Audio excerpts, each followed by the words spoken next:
By taking our sense of sight far beyond the realm of our forebears' imagination, these wonderful instruments, the telescopes, open the way to a deeper and more perfect understanding of nature. For millennia, mankind gazed out into the mesmerizing night sky, without recognizing the stars of our own Milky Way galaxy as other suns, or the billions of sister galaxies making up the rest of our universe. Or that we are merely punctuation in the universe's 13.7 billion year-long story. With only our eyes as observing tools, we had no means of finding solar systems around other stars, or of determining whether life exists elsewhere in the universe. Today we are well on our way to unraveling many of the mysteries of the universe, living in what may be the most remarkable age of astronomical discovery. I'm Dr. J, and I will be your guide to the telescope, that amazing instrument that proved to be mankind's gateway to the universe.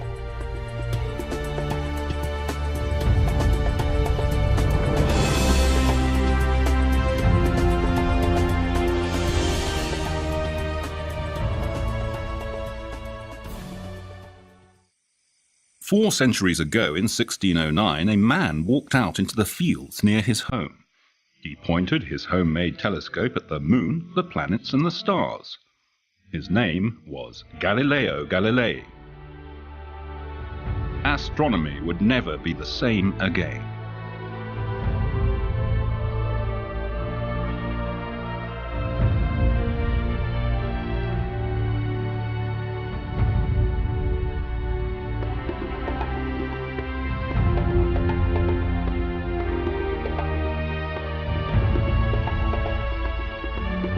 Today, 400 years after Galileo first pointed a telescope to the skies, astronomers use giant mirrors on remote mountaintops to survey the heavens.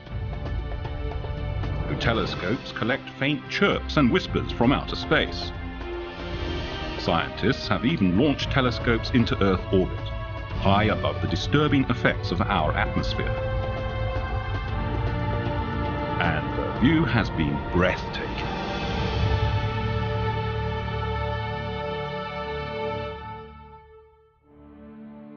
However, Galileo did not in fact invent the telescope. That credit goes to Hans Lippershey, a slightly obscure Dutch-German spectacle maker. But Hans Lippershey never used this telescope to look at the stars. Instead, he thought his new invention would mainly benefit seafarers and soldiers.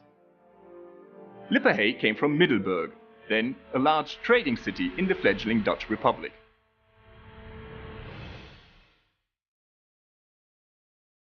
In 1608, Lippershey found that when viewing a distant object through a convex and a concave lens, the object would be magnified if the two lenses were placed at just the right distance from one another. The telescope was born.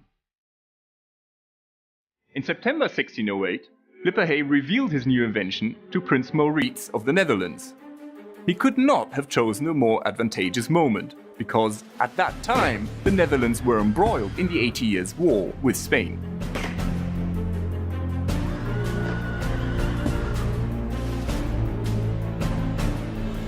The new spyglass could magnify objects, and so it could reveal enemy ships and troops that were too distant to be seen by the unaided eye. A very useful invention indeed.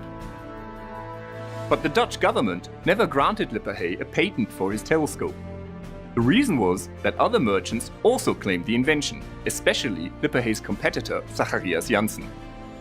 The dispute was never resolved, and to this day, the true origins of the telescope remain shrouded in mystery. Italian astronomer Galileo Galilei, the father of modern physics, heard about the telescope and decided to build his own.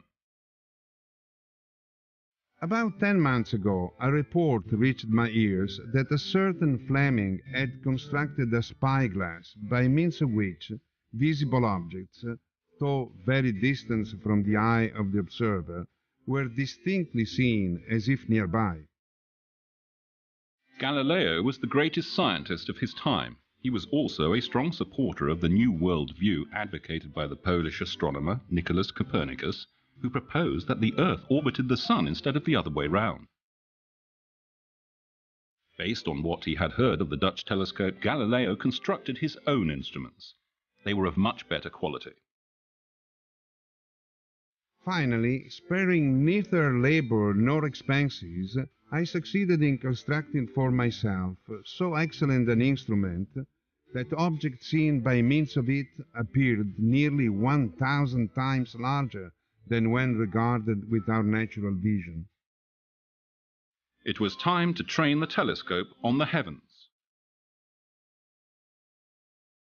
I have been led to the opinion and conviction that the surface of the moon is not smooth, uniform, and precisely spherical, as a great number of philosophers believe it to be, but is uneven, rough, and full of cavities and prominences, being not unlike the face of the earth.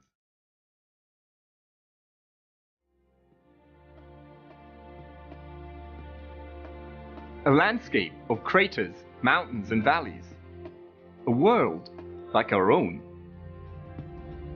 A few weeks later, in January 1610, Galileo looked at Jupiter. Close to the planet, he saw 4 pricks of light that changed their position on the sky night after night along with Jupiter. It was like a slow cosmic ballet of satellites orbiting the planet. These 4 pricks of light would come to be known as the Galilean moons of Jupiter. What else did Galileo discover? The phases of Venus. Just like the moon, Venus waxes and wanes from crescent to full and back again. Strange appendages on either side of Saturn. Dark spots on the face of the sun. And, of course, stars. Thousands of them, maybe even millions, each too faint to be seen by the naked eye. It was as if mankind had suddenly thrown off its blindfold. There was a whole universe to discover out there.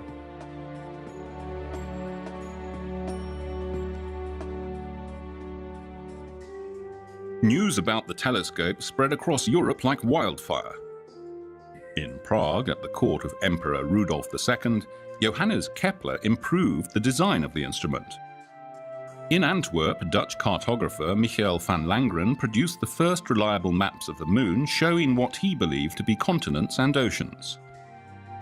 And Johannes Hevelius, a wealthy brewer in Poland, built huge telescopes at his observatory in Danzig. This observatory was so large that it covered 3 rooftops. But the best instruments of the time were probably constructed by Christian Huygens in the Netherlands. In 1655, Huygens discovered Titan, the largest moon of Saturn. A few years later, his observations revealed Saturn's ring system, something Galileo had never understood. And last but not least, Huygens saw dark markings and bright polar caps on Mars. Could there be life on this remote alien world? The question occupies astronomers to this day. The earliest telescopes were all refracting telescopes that used lenses to collect and bring together the starlight. Later, the lenses were replaced with mirrors. This reflecting telescope was first built by Niccolò Zucchi and later refined by Isaac Newton. Now, in the late 18th century, the largest mirrors in the world were cast by William Herschel, an organist turned astronomer who worked with his sister Caroline. In their house in Bath in England, the Herschels poured red-hot molten metal into a mold, and when the whole thing had cooled off, they would polish the surface so that it would reflect starlight. During the course of his life, Herschel built more than 400 telescopes.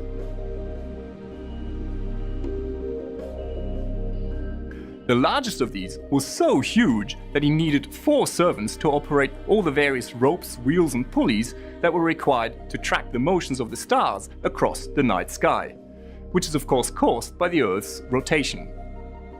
Now Herschel was like a surveyor.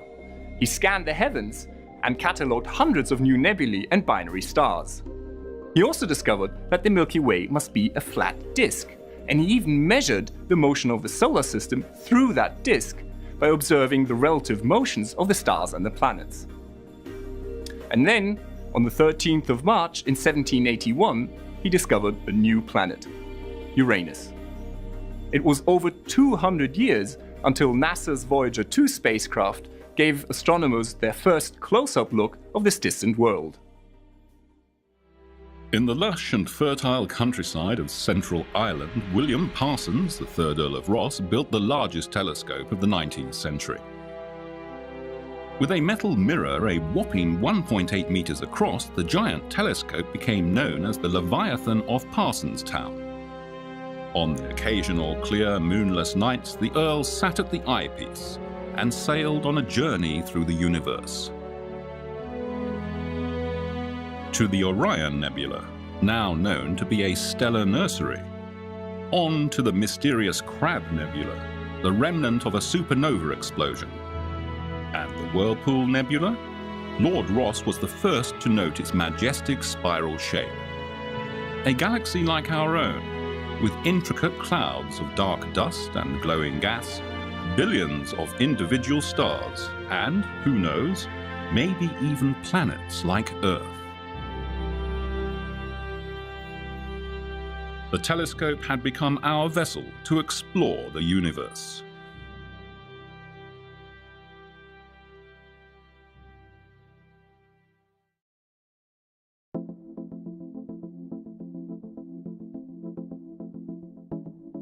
At night, your eyes adapt to the dark. Your pupils widen to let more light into your eyes. As a result, you can see dimmer objects and fainter stars. Now imagine you had pupils 1 meter across. You'd look pretty strange, but you'd also have supernatural eyesight. And that's what telescopes do for you. A telescope is like a funnel. Its main lens or mirror collects the starlight and brings it all together into your eye. The bigger the lens or the mirror of a telescope, the fainter the objects you can see. So, size really is everything. But how big can you make a telescope? Well, actually not too big if it's a refractor. The starlight has to pass through the main lens, and so you can only support it around its edge. Now, if you make the lens too big, it becomes too heavy, and it starts deforming under its own weight. That means that the image will be distorted. The largest refractor in history was completed in 1897 at Yerkes Observatory outside Chicago. Its main lens was just over 1 meter across, but its tube was an incredible 18 meters long. With the completion of the Yerkes telescope, the builders of refracting telescopes had pretty much reached their limit. You want bigger telescopes? Think mirrors.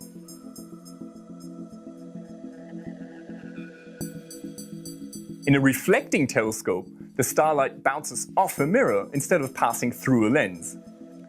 That means that you can make the mirror a lot thinner than a lens, and you can support it from the back. The result is that you can build a lot larger mirrors than lenses. Big mirrors came to Southern California a century ago. Back then, Mount Wilson was a remote peak in the wilderness of the San Gabriel Mountains. The sky was clear and the nights were dark. Here, George Ellery Hale first built a 1.5-meter telescope.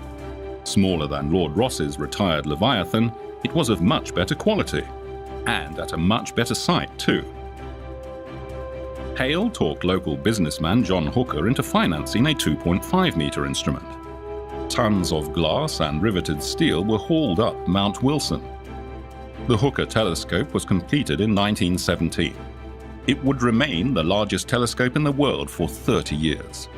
A big piece of cosmic artillery ready to attack the universe.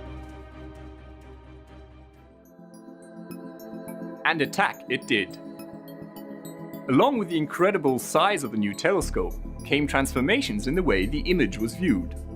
Astronomers no longer peered through the eyepiece of the new giant, but instead collected the light on photographic plates for hours on end. Never before had anyone peered so far into the cosmos. Spiral nebulae turned out to be brimming with individual stars. Could they be sprawling stellar systems like our own Milky Way?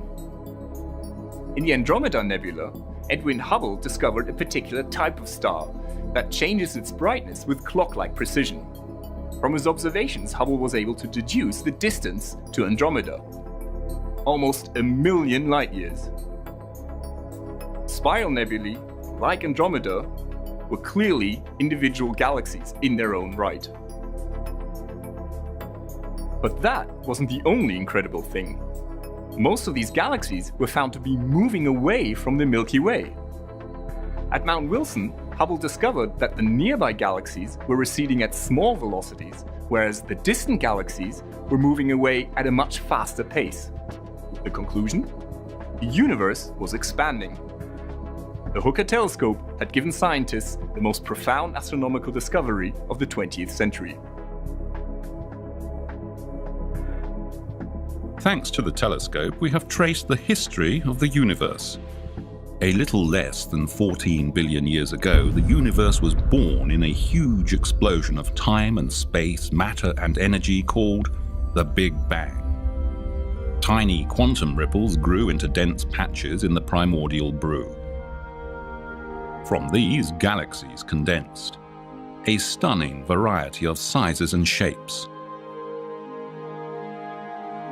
Nuclear fusion in the cores of stars produced new atoms. Carbon, oxygen, iron, gold. Supernova explosions blew these heavy elements back into space. Raw material for the formation of new stars and planets. Someday, somewhere, somehow, simple organic molecules evolved into living organisms. Life is one miracle in an ever-evolving universe. We are stardust. It's a grand vision and a sweeping story, brought to us through telescopic observations. Imagine, without the telescope, we would know about just 6 planets, 1 moon, and a few thousand stars.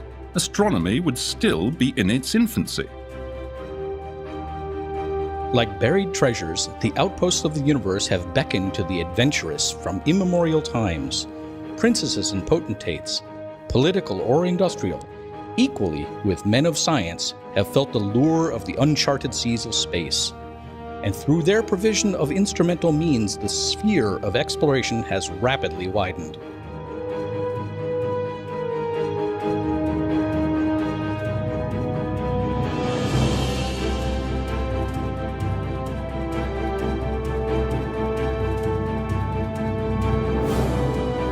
George Ellery Hale had one final dream: to build a telescope twice as large as the previous record holder.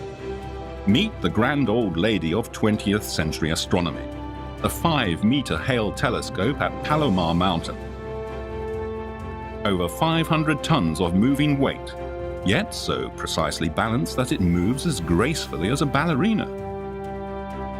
Its 40-ton mirror reveals stars 40 million times fainter than the eye can see. Completed in 1948, the Hale telescope gave us unsurpassed views of planets, star clusters, nebulae, and galaxies. Giant Jupiter with its many moons. The stunning Flame Nebula. Faint wisps of gas in the Orion Nebula.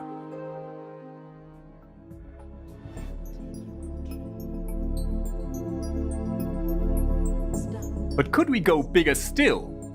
Well, Soviet astronomers tried in the late 1970s. High up in the Caucasus Mountains, they built the Bolshoi telescope Azimutalny, sporting a primary mirror 6 meters in diameter. But it never really lived up to its expectations. It was simply too big, too expensive, and too difficult. So did telescope builders have to give up at that point? Did they have to bury their dreams of even bigger instruments? Had the history of the telescope come to a premature end? Well, of course not. Today we have 10-meter telescopes in operation, and even bigger ones are on the drawing board. What was the solution? New technologies.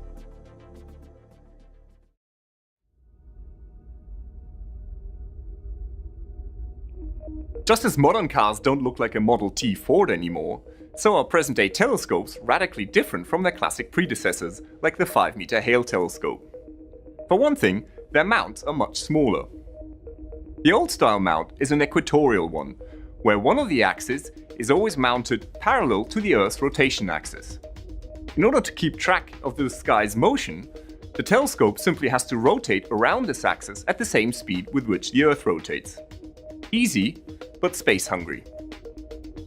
The modern-day altitude azimuth mounts are much more compact. With a mount like that, the telescope is pointed much like a cannon. One simply chooses the bearing, chooses the altitude, and off you go. The problem is to keep track of the sky's motion. The telescope pretty much has to rotate around both axes and at varying speeds. Essentially, this only became possible once telescopes were computer-controlled. A smaller mount is cheaper to build. Moreover, it fits into a smaller dome, which reduces the cost even further, and it improves the image quality. Take the twin Keck telescopes on Hawaii, for example. Although their 10-meter mirrors are twice as large as the one of the Hale telescope, they nevertheless fit into smaller domes than the one on Palomar Mountain. Telescope mirrors have evolved too. They used to be thick and heavy. Now they're thin and lightweight. Mirror shells that can be many meters wide are cast in giant rotating ovens, and they are still less than 20 centimeters thick. An intricate support structure prevents the thin mirror from cracking under its own weight. Computer-controlled pistons and actuators also help to keep the mirror in perfect shape. This system is called active optics. The idea is to compensate and to correct any deformations of the main mirror caused by gravity, the wind, or temperature changes. Now, a thin mirror also weighs much less. That means that its whole supporting structure, including the mount, can also be a lot trimmer and lighter, and cheaper. Now here's the 3.6 meter New Technology telescope, built by European astronomers in the late 1980s. It served as a testbed for many of the new technologies in telescope building, and even its enclosure has nothing in common with traditional telescope domes. The New Technology telescope was a great success. It was time to break the 6-meter barrier. Mauna Kea Observatory sits on the highest point in the Pacific, 4,200 meters above sea level. On the beaches of Hawaii, tourists enjoy the sun and the surf. But high above them, astronomers face chilling temperatures and altitude sickness in their quest to unravel the mysteries of the universe. The Keck telescopes are among the largest in the world. Their mirrors are 10 meters across and wafer thin. Tiled like a bathroom floor, they consist of 36 hexagonal segments, each controlled to nanometer precision. These are true giants devoted to observing the heavens, the cathedrals of science. Nightfall on Mauna Kea, the Keck telescopes begin collecting photons from the far reaches of the cosmos. Their twin mirrors combining to be effectively larger than all earlier telescopes. What will be tonight's catch?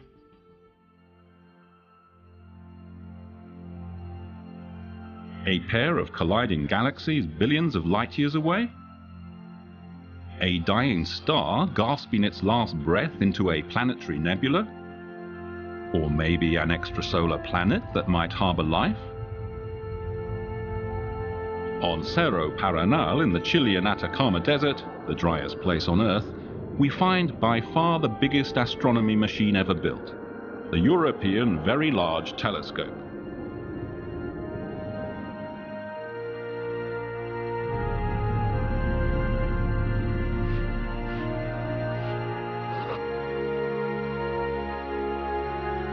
The VLT is really 4 telescopes in one, each sporting an 8.2 meter mirror.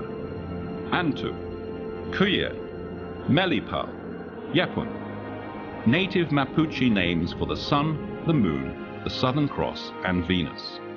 The huge mirrors were cast in Germany, polished in France, shipped to Chile and then slowly transported across the desert.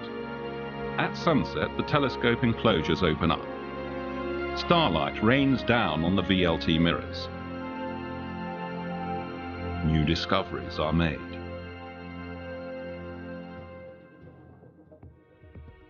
A laser pierces the night sky. It projects an artificial star into the atmosphere 90 kilometers above our heads. Wavefront sensors measure how the star's image is distorted by the atmospheric turbulence. Then, fast computers tell a flexible mirror of how it has to deform itself in order to correct the distortion, in effect untwinkling the stars. This is called adaptive optics, and it's the big magic trick of present-day astronomy. Without it, our view of the universe would look blurred by the atmosphere. But with it, our images are razor sharp. The other piece of optical wizardry is known as interferometry. The idea is to take the light from two separate telescopes and to bring it together in a single point, while preserving the relative shifts between the light waves. If it is done precisely enough, the result is that the two telescopes act as if they were part of a single colossal mirror as large as the distance between them. In effect, interferometry gives your telescope eagle-like vision. It allows smaller telescopes to reveal a level of detail that would otherwise only be visible with a much larger telescope. The twin Keck telescopes on Mauna Kea regularly team up as an interferometer. In the case of the VLT, all four telescopes can work together. In addition, several smaller auxiliary telescopes can also join the ranks in order to sharpen up the view even more. Other big telescopes can be found all over the globe. Subaru and Gemini North on Mauna Kea, Gemini South and the Magellan telescopes in Chile, the Large Binocular Telescope in Arizona. They are constructed at the best available sites, high and dry, clear and dark. Their eyes are as large as swimming pools, all kitted out with adaptive optics to counteract the blurring effects of the atmosphere. And sometimes they can have the resolution of a virtual behemoth thanks to interferometry.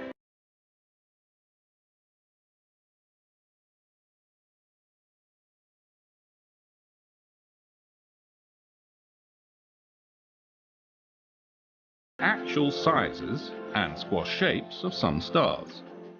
A cool planet orbiting a brown dwarf. And giant stars whirling around the core of our Milky Way galaxy, governed by the gravity of a supermassive black hole. We've come quite a way since Galileo's day.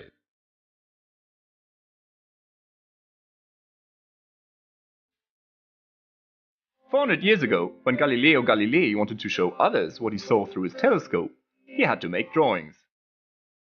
The pockmarked face of the moon, the dance of the Jovian satellites, sunspots, or the stars in Orion.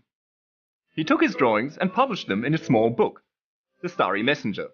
That was the only way he could share his discoveries with others.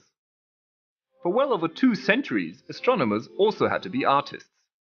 Peering through their eyepieces, they made detailed drawings of what they saw. The stark landscape of the moon, a storm in the atmosphere of Jupiter, the subtle veil of gas in a distant nebulae. And sometimes they overinterpreted what they saw. Dark linear features on the surface of Mars were thought to be canals suggesting civilized life on the surface of the red planet. We now know that the canals were an optical illusion.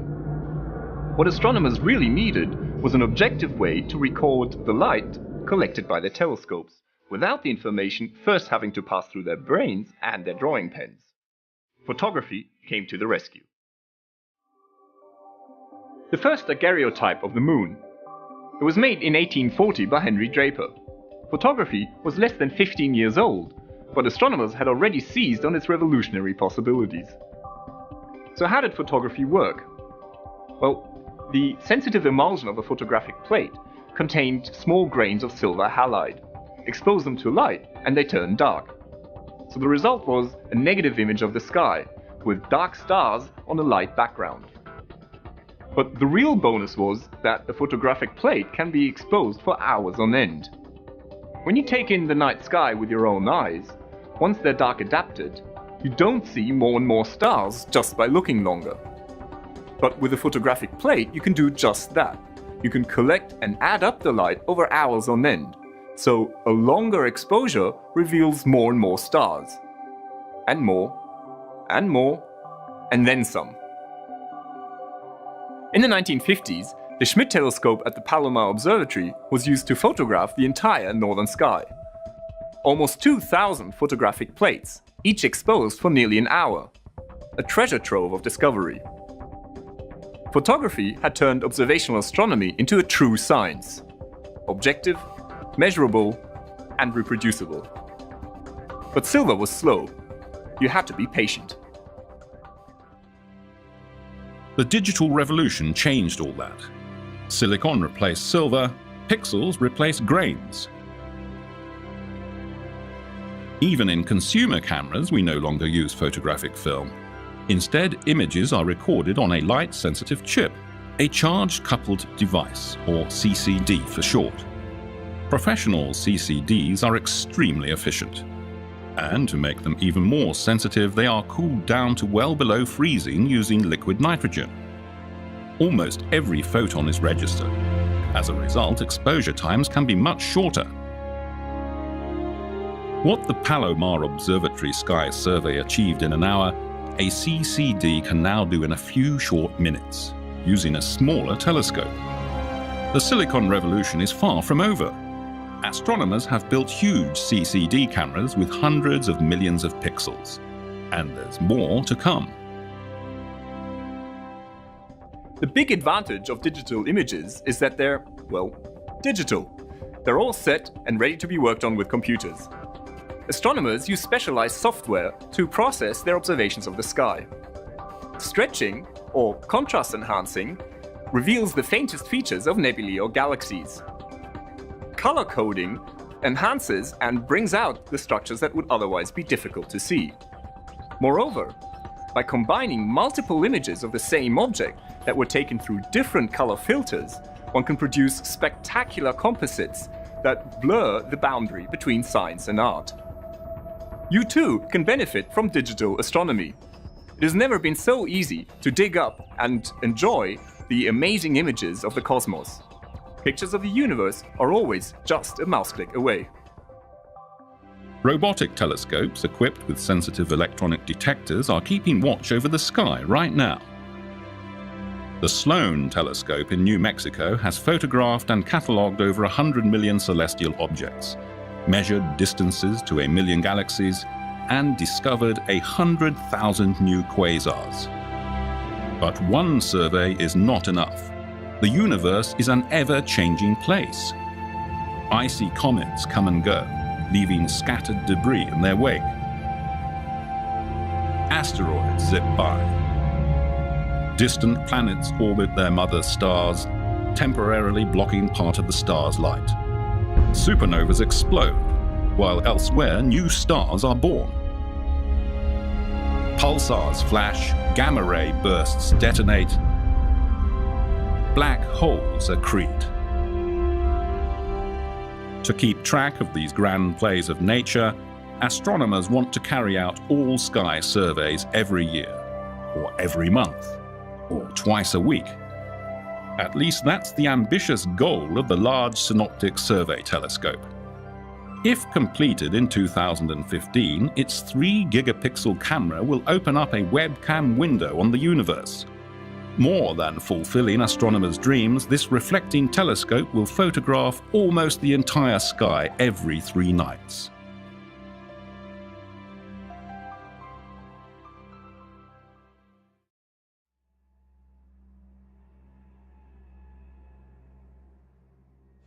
When you listen to your favorite piece of music, your ears pick up on a very wide range of frequencies, from the deepest rumblings of the bass to the very highest pitched vibrations.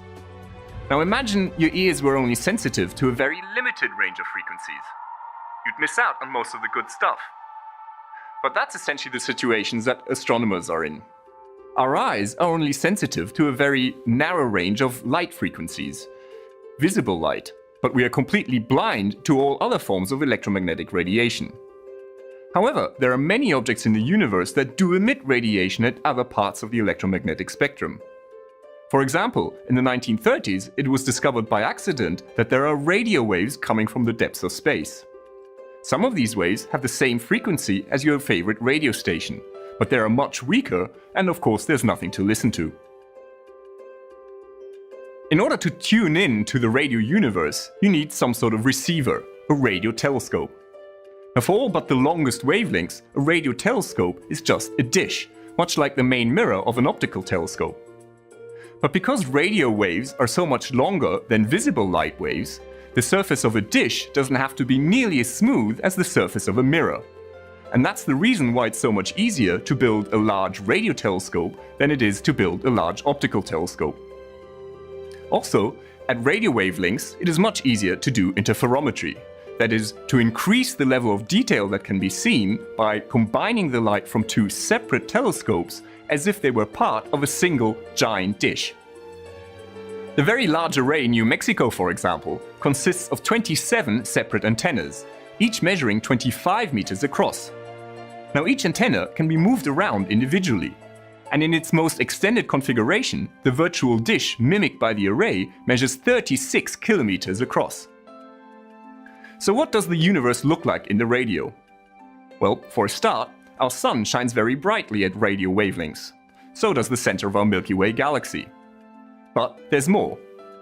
Pulsars are very dense stellar corpses that emit radio waves only into a very narrow beam. In addition, they rotate at speeds of up to several hundred revolutions per second.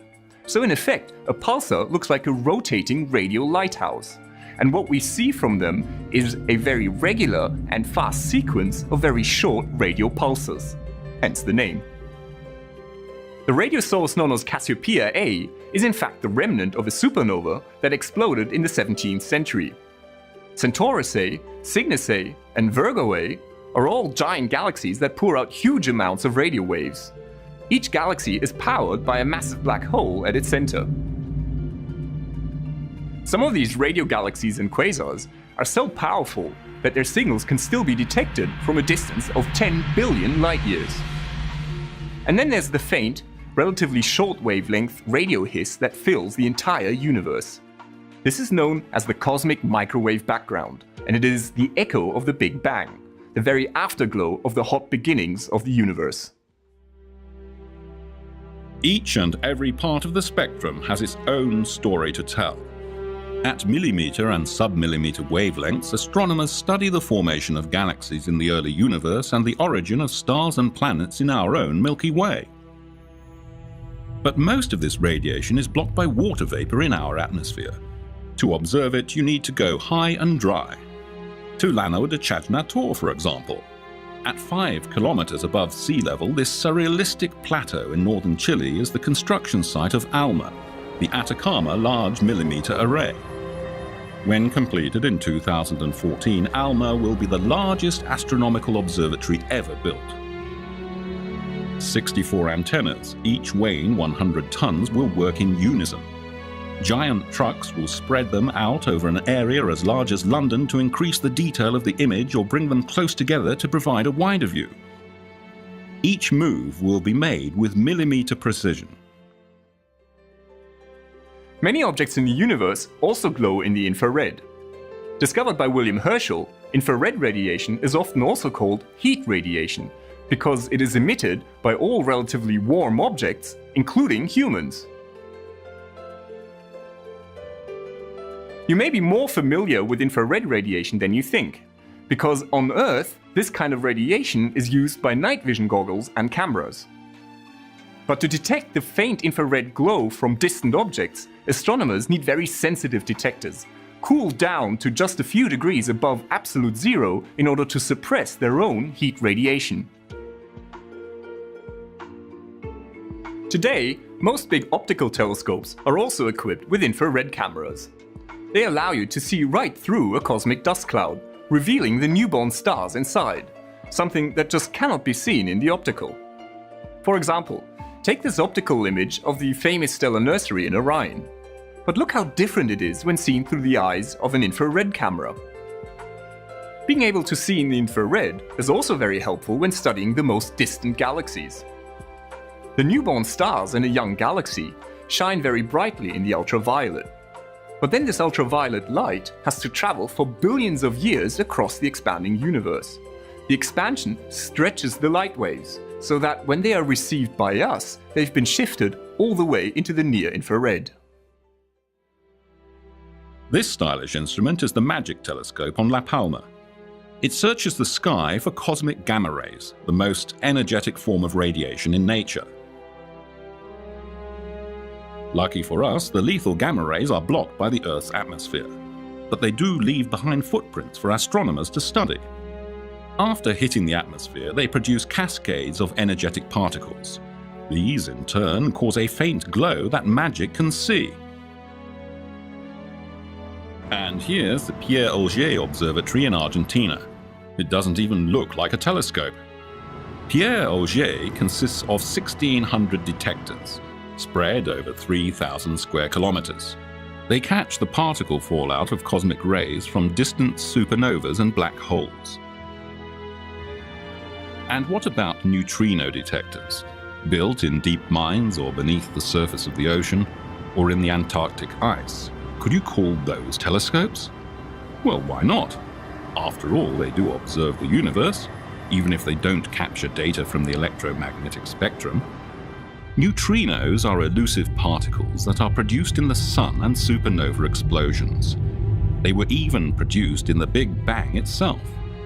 Unlike other elementary particles, neutrinos can pass through regular matter, travel near the speed of light, and have no electric charge.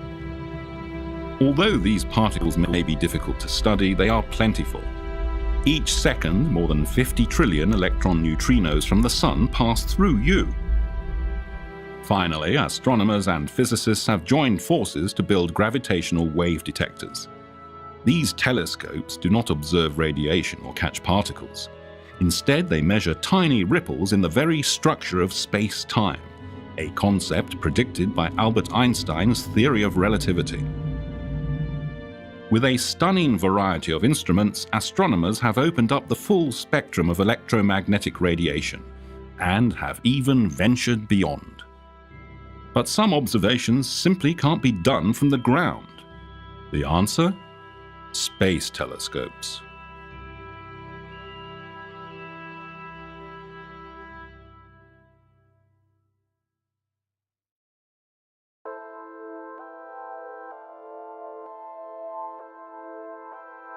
The Hubble Space Telescope. It is by far the most famous telescope in history. And for good reason. Hubble has revolutionized so many fields in astronomy. By modern standards, Hubble's mirror is actually quite small. It only measures about 2.4 meters across. But its location is literally out of this world. High above the blurring effects of the atmosphere, it has an exceptionally sharp view of the universe. And what's more, Hubble can see ultraviolet and near-infrared light. This light just cannot be seen by ground-based telescopes because it is blocked by the atmosphere. Cameras and spectrographs, some as big as a telephone booth, dissect and register the light from distant cosmic shores. Just like any ground-based telescope, Hubble is upgraded from time to time. Spacewalking astronauts carry out servicing missions. Broken parts get refurbished, and older instruments get replaced with newer and state-of-the-art technology. Hubble has become the powerhouse of observational astronomy, and it has transformed our understanding of the cosmos. With its keen eyesight, Hubble observed seasonal changes on Mars, a cometary impact on Jupiter, an edge-on view of Saturn's rings, and even the surface of tiny Pluto. It revealed the life cycle of stars, from their very birth and baby days in the nursery of dust-laden clouds of gas, all the way to their final farewell, as delicate nebulae slowly blown into space by dying stars, or as titanic supernova explosions that almost outshine their home galaxy. Deep in the Orion Nebula, Hubble even saw the breeding ground of new solar systems, dusty disks around newborn stars that may soon condense into planets. The Space Telescope studied thousands of individual stars in giant globular clusters, the oldest stellar families in the universe. And galaxies, of course. Never before had astronomers seen so much detail. Majestic spirals, absorbing dust lanes, violent collisions. Extremely long exposures of blank regions of sky even revealed thousands of faint galaxies billions of light years away. Photons that were emitted when the universe was still young. A window into the distant past, shedding new light on the ever-evolving cosmos. Hubble is not the only telescope in space. This is NASA's Spitzer Space Telescope, launched in August 2003. In a way, it is Hubble's equivalent for the infrared. Spitzer has a mirror that is only 85 centimeters across. But the telescope is hiding behind a heat shield that protects it from the sun, and its detectors are tucked away in a dewar filled with liquid helium. Here, the detectors are cooled down to just a few degrees above absolute zero, making them very, very sensitive. Spitzer has revealed a dusty universe. Dark, opaque clouds of dust glow in the infrared when heated from within. Shockwaves from galaxy collisions sweep up dust in telltale rings and tidal features, new sites for ubiquitous star formation. Dust is also produced in the aftermath of a star's death. Spitzer found that planetary nebulae and supernova remnants are laden with dust particles, the prerequisite building blocks of future planets. At other infrared wavelengths, Spitzer can also see right through a dust cloud, revealing the stars inside hidden in their dark cores. Finally, the Space Telescope's spectrographs have studied the atmospheres of extrasolar planets, gas giants like Jupiter that race around their parent stars in just a few days. So what about X-rays and gamma rays? Well, they are completely blocked by the Earth's atmosphere, and so without space telescopes, astronomers would be totally blind to these energetic forms of radiation. X-ray and gamma-ray space telescopes reveal the hot, energetic, and violent universe of galaxy clusters, black holes, supernova explosions, and galaxy collisions. They're very hard to build, though. Energetic radiation passes right through a conventional mirror. X-rays can only be focused with nested mirror shells made of pure gold. And gamma rays are studied with sophisticated pinhole cameras or stacked scintillators that give off brief flashes of normal light when struck by a gamma ray photon. In the 1990s, NASA operated the Compton Gamma Ray Observatory. At the time, it was the largest and most massive scientific satellite ever launched, a fully fledged physics lab in space. In 2008, Compton was succeeded by GLAST, the Gamma Ray Large Area Space Telescope. It will study everything in the high-energy universe, from dark matter to pulsars. Meanwhile, astronomers have two X-ray telescopes in space. NASA's Chandra X-ray Observatory and ESA's XMM Newton Observatory are both studying the hottest places in the universe. This is what the sky looks like with X-ray vision. Extended features are clouds of gas heated to millions of degrees by shock waves in supernova remnants. The bright point sources are X-ray binaries, neutron stars or black holes that suck in matter from a companion star. This hot, infalling gas emits X-rays. Likewise, X-ray telescopes reveal supermassive black holes in the cores of distant galaxies. Matter that spirals inward gets hot enough to glow in X-rays just before it plunges into the black hole and out of sight. Hot but tenuous gas also fills the space between individual galaxies in a cluster. Sometimes this intra-cluster gas is shocked and heated even more by colliding and merging galaxy clusters. Even more exciting are gamma-ray bursts, the most energetic events in the universe. These are catastrophic terminal explosions of very massive, rapidly spinning stars. In less than a second, they release more energy than the Sun does in 10 billion years. Hubble, Spitzer, Chandra, XMM Newton, and GLAST are all versatile giants. But some space telescopes are much smaller and have much more focused missions. Take Corot, for example. This French satellite is devoted to stellar seismology and the study of extrasolar planets. or NASA's SWIFT satellite, a combined X-ray and gamma-ray observatory designed to unravel the mysteries of gamma-ray bursts. And then there's WMAP, the Wilkinson Microwave Anisotropy Probe. In just over 2 years in space, it had already mapped the cosmic background radiation to unprecedented detail. WMAP gave cosmologists the best view yet of one of the earliest phases of the universe more than 13 billion years ago. Opening up the space frontier has been one of the most exciting developments in the history of the telescope. So what's next?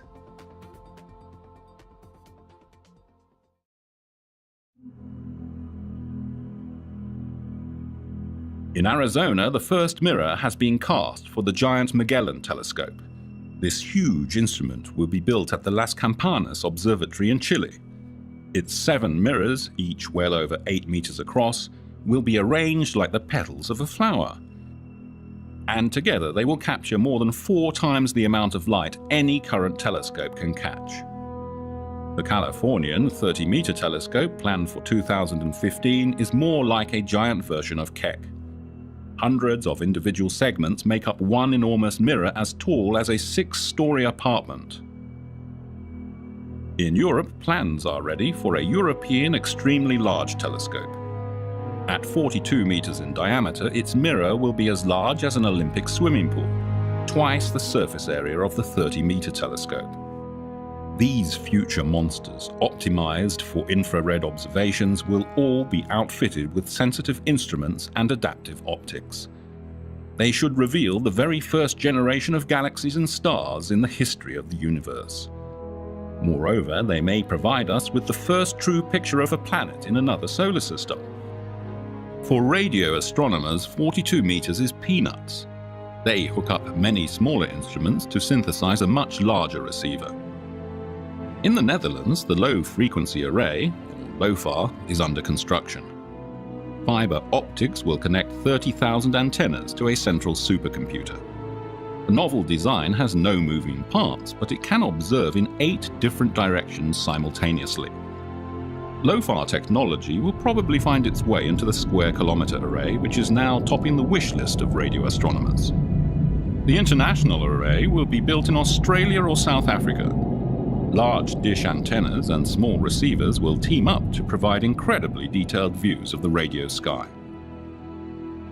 And with a total collecting area of 1 square kilometer, the new array will be by far the most sensitive radio instrument ever constructed. Evolving galaxies, powerful quasars, blinking pulsars. No single source of radio waves will be safe from the spying eyes of the square-kilometer array. The instrument will even look for possible radio signals from extraterrestrial civilizations. And what about space? Well, after its 5th and final servicing mission, the Hubble Space Telescope will be on active duty until 2013 or so. Around that time, its successor will be launched. Meet the James Webb Space Telescope, a space infrared observatory named after a former NASA administrator. Once in space, its 6.5-meter segmented mirror unfolds like a blooming flower, 7 times as sensitive as Hubble's. A large sunshade keeps the optics and the low-temperature instruments in permanent shadow, allowing them to operate near a whopping -233 degrees Celsius. The James Webb Space Telescope won't orbit the Earth. Instead, it will be parked 1.5 million kilometers from our planet, in a wide orbit around the Sun. Half a century ago, the Hale telescope on Palomar Mountain was the largest in history. Now an even bigger one will be flying into the depths of space. We can only speculate about the exciting discoveries it will make. Stay tuned. Meanwhile, creative engineers come up with revolutionary designs for new telescopes all the time. In Canada, scientists have built a so-called liquid mirror telescope. In this kind of telescope, the starlight is reflected not by a solid mirror, but rather by the curved surface of a rotating reservoir of liquid mercury. Because of their design, Mercury telescopes can only look straight up. But their advantage is that they're relatively cheap and easy to build. Radio astronomers want to put a loafer-like array of small antennas onto the surface of the Moon, as far away as possible from terrestrial sources of interference. Who knows, one day there might even be a big optical telescope on the far side of the Moon. Using space telescopes and occulting disks, X-ray astronomers hope to improve their eyesight tremendously in the future. They may even succeed in imaging the very edge of a black hole.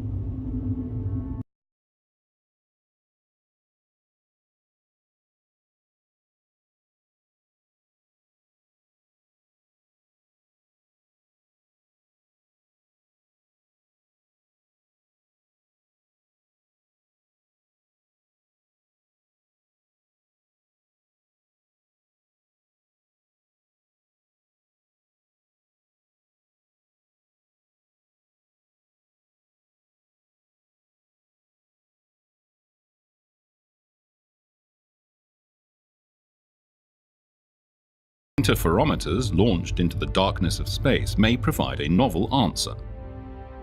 Right now, NASA is considering a project called the Terrestrial Planet Finder.